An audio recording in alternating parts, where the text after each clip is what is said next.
শেখ হাসিনা একবার বলেছিলেন, আপনাদের সবার কাছে মোবাইল আছে না? এই মোবাইল কে দিয়েছে? আমরা দিয়েছি, আওয়ামী লীগ সরকার দিয়েছে। এই কথা শুনে সুশীল সমাজের সে কি প্রতিবাদ। তারা মোবাইল কিনেছে নিজের পকেটের টাকায়। শেখ হাসিনা কেনে বলল, মোবাইল আওয়ামী লীগ সরকার দিয়েছে। এবার আসেন বর্তমান প্রসঙ্গে। এই যে এই লোকদের দেখছেন কাঠফাটা রোদের মধ্যে অর্ধমৃত হয়ে ফুয়েলের জন্য পেট্রোল পাম্পে বসে আছে, এরা কিন্তু মাগনা বা ডিসকাউন্টে ফুয়েল নিতে আসেনি, পকেটে টাকা নিয়েই এসেছে। লাগলে নির্ধারিত টাকার চেয়ে বেশি টাকা দেবে, তাও পাচ্ছে না। অর্থাৎ পকেটে টাকা থাকলেই সব পাওয়া যায় না।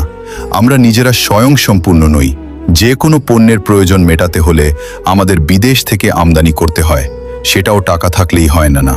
এর জন্য অনেক ভূ রাজনৈতিক সমীকরণ থাকে, অনেক দেন দরবার করতে হয়, তারপর সেই পণ্যটা দেশে আসে। শেখ হাসিনা এই বিষয়টা ইঙ্গিত করেই মোবাইল ফোন দেওয়ার কথা বলেছিলেন। একইভাবে পদ্মা সেতু ও অন্যান্য স্থাপনা যে শেখ হাসিনা বাপের টাকায় না করেও ক্রেডিট নেয়, এর কারণও এটাই। টাকা থাকলেই নদীর ওপরে সেতু ওঠে না। সেতু ওঠার জন্য সেই টাকার সঠিক ব্যবস্থাপনা নিশ্চিত করতে হয়। সেতু তৈরির জন্য অকল্পনীয় কর্মযজ্ঞ চালাতে হয়, প্রয়োজনীয় ব্যবস্থা নিতে হয়, যা সবাই পারে না। শেখ হাসিনা পারতেন বলেই শেখ হাসিনার সময়ে ফুয়েলের জন্য মানুষকে এত কষ্ট করতে হয়নি, যুদ্ধ করে ফুয়েল কিনতে হয়নি।